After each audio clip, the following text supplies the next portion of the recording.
Hello everyone, welcome back to Line Science Academy's online platform regarding the current affairs of 2021. So अपने current affair के session को आगे बढ़ाते हुए चलिए शुरू करते हैं डे 64 का session. I wish you all a very good luck. So the first question is, consider the following statement. First statement is, as per the RTE Act, to be eligible for appointment as a teacher in a state, a person would be required to possess minimum qualification laid down by concerned State Council of Teacher Education. Second statement is, as per the RTE Act, for teaching primary classes, a candidate is required to pass a teacher eligibility test conducted in accordance with the National Council of Teacher Education guidelines. And the third statement is, in India, more than 90% of teachers education institutions are directly under the state government. Which among of the following is slash are correct? 1 and 2 only, 2 only, 1 and 3 only, 3 only. So you have to find the correct statement. Previous year का question है ये. सो जिन लोगों ने polity में RTE already cover कर लिया है सुनते हैं तो बहुत इजी हो जाता है फिर ये, और हमने कई बार डिस्कस किया है इससे पहले. देखते हैं इसका आंसर क्या होगा. इसका आंसर होगा आपका ए, विच मीन्स आपका फर्स्ट और सेकंड स्टेटमेंट ही सही है. आपका थर्ड स्टेटमेंट जो है वो आपका गलत हो जाता है. देखिए थर्ड स्टेटमेंट आपका गलत ऐसे हो जाता है कि आप अगर यहाँ पे मोर देन 90% देखते हैं ना, तो ये सीधे सीधे डायरेक्टली बहुत आपको एक्सट्रीम वर्ड यहाँ पे हमें देखने को मिल रहा है. मोर देन 90% आपको बोल रहे हैं कि directly under the state government. So अगर हम इसको भी एलिमिनेट करके अगर हम लॉजिक लगाते हैं तो आपका सी स्टेटमेंट गया, आपका डी स्टेटमेंट गया. अब आपका जो आंसर हो सकता है वो ए और बी में से हो सकता था.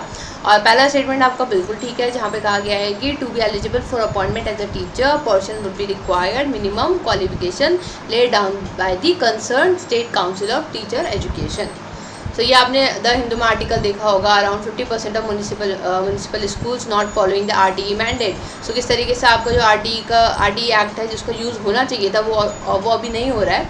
ओके, सो इसके रिगार्डिंग फिर ये आर्टिकल था हमारे लिए स्टार्टिंग इंपॉर्टेंट हो जाता है. पहले भी हमने कई बार डिस्कस किया, इसलिए इसको ज़्यादा डिस्कस नहीं करेंगे. Next question, which among of the following is slash are correct? The US State Department releases the trafficking in persons report. Second statement is, the Palmero Protocol are 3 protocols that were adopted by the United Nations to supplement the 2000 Convention against the transnational organized crime. And your options are A only, B only, both or none. So you have to find the correct statement. So let's see what is the answer. So answer here is both, which means आपके दोनों statement सही हैं. काफ़ी important news है, report है ये, और लेकिन ये US डिपार्टमेंट निकालता है, स्टिल ये काफ़ी इंपॉर्टेंट हो जाता है. आपने द हिंदू में ये आर्टिकल देखा होगा, pandemic increase the vulnerability to human trafficking. So ये रिपोर्ट में, लेटेस्ट रिपोर्ट में बताया गया है. और अगर हम इसके बारे में देखें तो एक आपके लिए इंपॉर्टेंट हो जाता है पाल्मेरो प्रोटोकॉल, जो कि आपको ऑर्गेनाइज क्राइम से रिलेट करता है, ट्रांसनेशनल ऑर्गेनाइज क्राइम से. तो इसे याद रखिएगा किस चीज़ से रिलेट करता है. इसके अंदर आपके 3 वो बताए गए हैं जैसे कि हमने कहा था. पहला है आपका protocol to prevent, suppress and punish trafficking in persons specially women and children. दूसरा है the protocol against the smuggling of migrant by land, sea and air. तीसरा है protocol against the illicit manufacturing and trafficking in firearm, their parts and component and ammunition. तो ये सब आपके इस protocol के अंदर कंसिडर किए जाते हैं. फाइंडिंग्स जो है वो चेंज होती रहती हैं. फॉर एग्जांपल 2020 में आपकी ये था, फिर 2021 में आपका दूसरा हो सकता है. सो उस पर इतना एम्फोसिस नहीं कर रहा है इस वाले में, बस हम इसमें प्रोटोकॉल्स पे ध्यान दे रहे हैं. यहाँ पे फिर बता रखा है कि जैसे इसमें जो ये रिपोर्ट है इसमें कंट्रीज़ को डेजिग्नेट किया जाता है 3 टियर सिस्टम में. 3 टियर सिस्टम किस तरीके से, जो पहले टियर में होंगी जो भी कंट्रीज़ होंगी वो कंट्रीज़ होंगी जिन्होंने पूरी तरीके से आपका ट्रैफिकिंग विक्टिम प्रोटेक्शन एक्ट के जो मिनिमम स्टैंडर्ड्स हैं उनको पूरी तरीके से अप्लाई कर रखा है. सो पहले टियर में आपकी वाली कंट्रीज़ आ जाएंगी. फिर टियर 2 में आपकी वो कंट्रीज़ आएंगी जिन्होंने पूरी तरीके से not fully comply with the minimum standards but making significant efforts, लेकिन जो है उनको दिख रहा है कि वो एफर्ट्स तो लगा रहे हैं. फिर यहीं पे आपका टियर 2 में आपके वॉच लिस्ट कंट्रीज़ भी हैं, those countries whose government do not fully comply with the minimum standards but are making significant efforts to bring themself into compliance with those standards. So पहले आपका टियर 1 हो गया, फिर आपका टियर 2 हो गया, और टियर 2 में भी आपकी एक वॉच लिस्ट वाली आ गई. ओके, फिर इसके बाद आता है आपका टियर 3 जो सबसे लास्ट हो गया. ये वाली कंट्रीज़ गवर्नमेंट्स यहाँ पे होंगी, वाली कंट्रीज़ यहाँ पे होंगी जो कि बिल्कुल भी आपके मिनिमम स्टैंडर्ड्स के साथ मैच नहीं कर रही हैं और ना ही वो कोई एफर्ट्स लगा रही हैं. सो वहाँ पे आपकी टियर 3 में आपकी कंट्रीज़ रखी जाएंगी. Next question, which among of the following is slash are correct? The non OPEC countries which import crude oil along with the 14 OPEC are termed as OPEC plus countries. OPEC plus countries include Azerbaijan, Bahrain, Brunei, Kazakhstan, Malaysia, Mexico, Oman, Russia, South Sudan and Sudan. And your options are A only, B only, both are none. So you have to find the correct statement. OPEC हमने discuss किया था इसे पहले वाले session में, अब हम non OPEC discuss कर रहे हैं, सॉरी OPEC प्लस डिस्कस कर रहे हैं. तो देखते हैं इसका आंसर होगा बी ओनली, विच मीन्स आपका दूसरा स्टेटमेंट ही सही है, पहला स्टेटमेंट आपका गलत हो जाता है. देखिए गलत क्यों हो जाता है, क्योंकि ये था non OPEC countries which import crude oil, नहीं बस यहाँ पे ये इम्पोर्ट की जगह आपका एक्सपोर्ट आना था. बाकी आपका पूरा स्टेटमेंट बिल्कुल ठीक है ये, जिसमें 14 कंट्रीज़ हैं जो कि अब 14 ओपेक कंट्रीज़ के साथ ऐसी कंट्रीज़ इसमें रखी गई हैं जो कि आपके क्रूड ऑयल को एक्सपोर्ट करती हैं और उन्हें ओपेक प्लस में कंसिडर किया गया है. कौन कौन है ओपेक प्लस में? अजरबैजान हो गया, बहरीन हो गया, ब्रुनई हो गया, कजाकिस्तान हो गया, मलेशिया हो गया, मेक्सिको हो गया, ओमान, रशिया, साउथ सुडान, ये सब आपकी ओपेक प्लस में आती हैं. ये आपने द हिंदू में फिर से एक आर्टिकल देखा होगा, और soars to multi years high after OPEC plus talks collapse. तो किस तरीके से आपका यहाँ पे इनके बारे में बताया गया है. ये आपका ओपेक प्लस के बारे में जो हमने पीछे डिस्कस किया उसी को बता रखा है.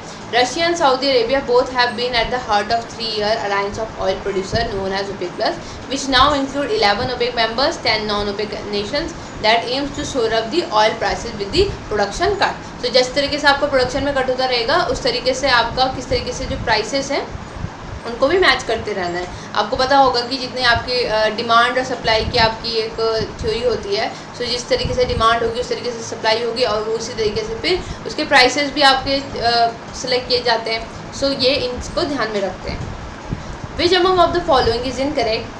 As a nominal executive authority, the chief minister is the head of the government.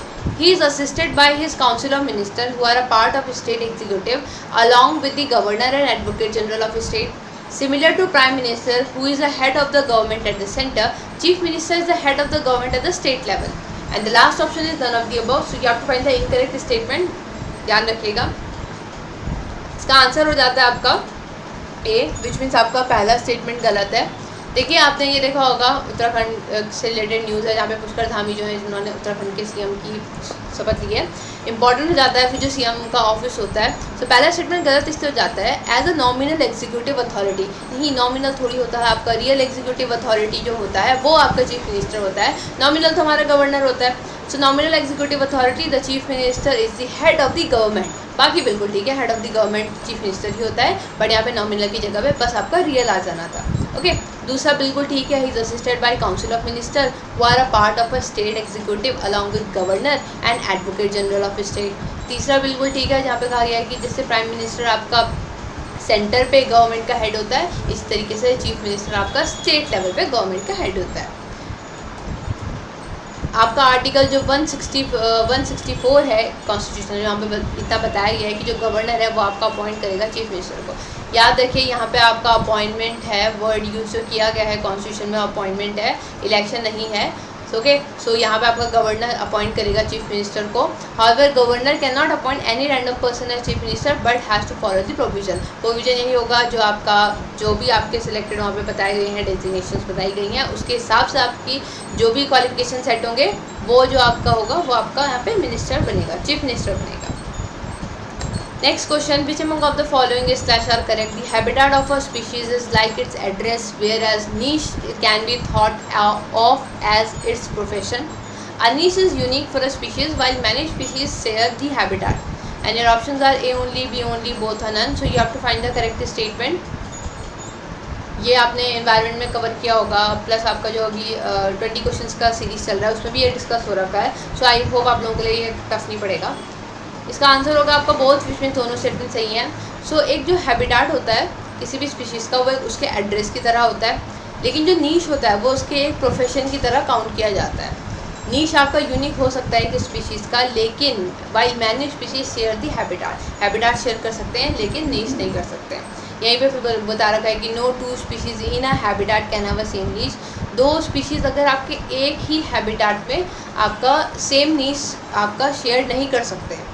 Okay, क्योंकि नीश आपको प्रोफेशन दिखा रहा है ना, ये ध्यान रखिए, नीश आपको प्रोफेशन दिखा रहा है. तो एक ही हैबिटाट में आपकी दो स्पीशीज सेम प्रोफेशन नहीं पोजेस कर सकते हैं, अलग अलग हैबिटाट में आपका कर सकते हैं. Because the competition with one another until one is displayed. So ultimately competition होगा और एक ही वहाँ पे सर्वाइव कर पाएगा. यहाँ पे एग्जाम्पल भी बता रहा था, for example a large number of different species of insect may be pest of same plants but they can coexist as they feed on different parts of the same plant. Next question की तरफ बढ़ते हैं। In the context of India, which among the following principles is / are implied institutionally in the parliamentary government? 2013 का question है ये। The member of cabinet are the member of parliament. The minister hold office till they enjoy confidence in parliament. Cabinet is headed by the head of the state. Cabinet is headed by the head of the state. And आपके options है 1 and 2 only, 3 only, 2 and 3 only, 1, 2, 3. So you have to find the correct statement. Let's see what is the answer. Answer here is A, which means आपका पहला दूसरा statement ही सही है। ये आपने पहले भी पढ़ा होगा तो आपके लिए ईजी होगा। देखिए पहला स्टेटमेंट क्या कहता है, मेंबर ऑफ कैबिनेट आदि मेंबर ऑफ पार्लियामेंट। ठीक है, अगर हम इसको इम्प्लाइड में देखें तो ये बिल्कुल ठीक स्टेटमेंट है आपका। दूसरा, minister hold office till they enjoy confidence in the parliament, ये भी ठीक हो सकता है। अब पहले हम ना ये देख लेते हैं कि हम इससे एलिमिनेट क्या कर सकते हैं। सबसे पहले हम तीसरी स्टेटमेंट की अगर तरफ देखें तो cabinet is headed by the head of the state. देखिए हेड ऑफ द स्टेट कौन होता है? अगर हम यूनियन की बात करें, कर रहे हैं तो वहाँ पे तो आपका जो प्रेसिडेंट होगा वो आपका हेड ऑफ द स्टेट होगा। एक एग्जांपल लेके चल रहे हैं। सो अब वहाँ पे जो आपकी कैबिनेट होगी उसको आपका जो हेड होता है उसको कौन हेड करे? वहाँ पे प्रेसिडेंट कहाँ करता है? क्या जो प्राइम मिनिस्टर होता है वो आपको हेड करता है कैबिनेट को। तो जब आपका प्राइम मिनिस्टर कैबिनेट को हेड करता है सो आपका थर्ड स्टेटमेंट इसका मतलब यहाँ पे गलत हो जाता है। जैसे ही हमारा थर्ड स्टेटमेंट कैंसिल हो रहा है आपका सीधा आंसर 1 and 2 आ रहा है। ये हमने पहले भी डिस्कस किया है, सो आई होप आप लोगों को पता होगा ये। नेक्स्ट क्वेश्चन की तरफ बढ़ते हैं। World cities day observe every year on 31 July, 31 May, 31 April, none of the above. So you have to find the correct statement. मैंने ये पहले भी बताया कि एज सच डायरेक्ट क्वेश्चन इस तरीके से आपको फैक्चुअल नहीं देखने को मिलते हैं यूपीएससी के एग्जाम्स में, बट स्टिल अगर हमें पता होता है तो हमें एलिमिनेट करने में हेल्प होती है। हमारी मेन्स आंसर राइटिंग में इस चीज़ों से काफ़ी फ़र्क पड़ता है। सो इसका आंसर होगा आपका डी, विच मीन्स आपका 31 नन ऑफ द अबव, क्योंकि आपको जो आंसर है वो आपका 31 अक्टूबर है। सो जो आपका वर्ल्ड सिटीज़ डे होता है वो 31 अक्टूबर को सेलिब्रेट ऑब्जर्व किया जाता है। 8th question, which among of the following can be the possible impact of heat dome? Led to rise in energy demand, especially electricity, leading to pushing up rates. Heat domes can also act as a fuel to wildfires, which destroy a lot of land area in US every year. Heat dome also prevent clouds from forming, allowing for more radiation from the sun to hit the ground. And your options are A and C only, B only, A only, all of the above. So आपको heat dome के possible impact बताने क्या हो सकते हैं। इसका answer होगा आपका डी, विच मीन्स आपके सारे स्टेटमेंट सही हैं। हीट डोम बेसिकली होता क्या है? Heat dome occurs when atmosphere traps hot ocean air like lead or cap. Scorching the heat is instant in and what is called the heat dome. जब आपकी जो हॉट ओशन एयर होती है ना वो आपकी ट्रैप होकर रह जाती है एटमॉस्फेयर में, एटमॉस्फेयर से बाहर नहीं जा पाती। सो तब आपका एक जो डोम क्रिएट होता है ना वो हीट डोम कहा जाता है। तो यहाँ पे आपका high pressure circulation in air acts like a heat dome और cap, trapping the heat at the surface and favouring the formation of heat wave, जिसकी वजह से आपकी हीट वेव फॉर्मेशन होनी स्टार्ट होगी। आपने अभी रिसेंट सुनी रहे होंगे आप कनाडा का एग्जांपल, जहाँ पे आपकी जो हीट वेव है उसकी वजह से कितना ज़्यादा आपको इम्पैक्ट देखने को मिल रहा है। कॉजेज़ क्या हो सकते हैं आपके? This happens when a strong high pressure atmospheric condition combine with influences from La Niña. अब एक दो होते हैं आपके, एक होता है अल नीनो, एक होता है ला नीना, दोनों के अपने अपने इम्प्लीकेशंस हैं। फिर आपका आता है this create a vast area of sweltering heat that get trap under the high pressure dome. Main cause is a strong change in ocean temperature from west to east in tropical ocean Pacific Ocean. ये फिर इसके creation के बारे में बता रखा है कि कन्वेक्शन आपकी प्रोसेस है। So gradient cause more warm air heated by the ocean surface, rise over the western Pacific and decrease convection over the central and eastern Pacific. As prevailing wind moves the hot air east, the northern shifts of the jet stream trap the air। ये आपके फिर उसके कुछ impacts बता रखे हैं कि इस तरीके से आपके उसके इम्पैक्ट होते हैं, क्या क्या इम्पैक्ट होते हैं, जो कि हमने ऑप्शन में पीछे देख लिए हैं। तो आप एक बार इसको देख सकते हैं, फिर बाद में कभी ज्योग्राफी में जब डिस्कस करेंगे तो उसको अच्छे से हम पढ़ पाते हैं। ऑलरेडी डिस्कस हो चुका है ये सब ज्योग्राफी में। वैसे country by country report release by, आपको बताना है एक रिपोर्ट है जिसको रिलीज़ कौन करता है? G20, OECD, G7, none of the above. So कौन सी ऑर्गेनाइजेशन, कौन सा ग्रुप इससे रिलीज़ करती है? आंसर है बी, OECD से करते हैं। सो इसका जो दूसरा नाम है वो है आपका base erosion and profit shifting action plan 13 to ensure that multinational enterprise would report its profit correctly where it is earn, और इसी को हम ये इसके नाम से भी जानते हैं country by country report.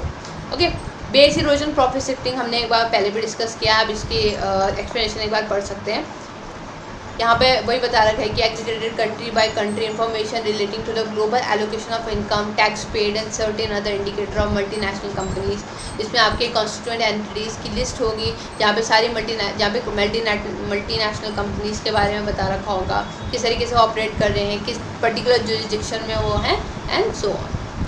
Last question, national doctors day observed on 1 जुलाई, 5 जुलाई, 30 जून, 1 जून। आपको बताना है नेशनल डॉक्टर डे कब ऑब्जर्व किया जाता है। इसका आंसर होगा आपका ए, विच मीन्स आपका 1 जुलाई। सो 1 जुलाई को आपका नेशनल डॉक्टर्स डे ऑब्जर्व किया जाता है। याद रखिएगा नेशनल बोल रहेंगे। ओके, सो डॉक्टर बिधन चंद्र रॉय की आपकी मेमोरी में ये ऑब्जर्व किया जाता है। इस दिन उनकी बर्थ और डेथ एनिवर्सरी दोनों होती है। ये आपके फॉर्मर चीफ मिनिस्टर भी थे बंगाल के, और इन्होंने मेडिकल इंस्टीट्यूशन में काफ़ी अपनी रोल प्ले किया है, इसलिए उनको यहाँ पे ये किया जाता है। उनको भारत रत्न भी मिला है 1961 में, इसीलिए इंपॉर्टेंट हो जाता है। So with this let's conclude today's session. I hope आप लोगों ने अच्छे से परफॉर्म किया होगा। एक इम्पॉर्टेंट अनाउंसमेंट, आपका कल जो है आपका सेशन आपका 65 होने वाला है, जिसमें हम जैसे कि हमने अभी तक के 2 रिवीजन टेस्ट ऑलरेडी कंडक्ट कर लिए हैं। सो जो आपका रिवीजन टेस्ट नंबर 3 होगा वो आपका कल के सेशन में आपका कंडक्ट किया जाएगा, जिसमें जो आपका सिलेबस होगा वो आपका डे 31 से लेकर डे 45 तक के जितने करंट अफेयर्स हैं वो आपके यहाँ पे सोर्स होंगे, और यहाँ पे आपका उसी तरीके से 15 क्वेश्चंस का सेट होगा और आपको यहाँ पे अटैम्प्ट करने होंगे। कल आपका कुछ टेस्ट होगा। So I wish you all a very good luck. अच्छे से प्रिपेयर करिएगा, अच्छे से परफॉर्म करिएगा, जैसे आप हमेशा से करते हैं। On this thank you so much. कल मिलते हैं।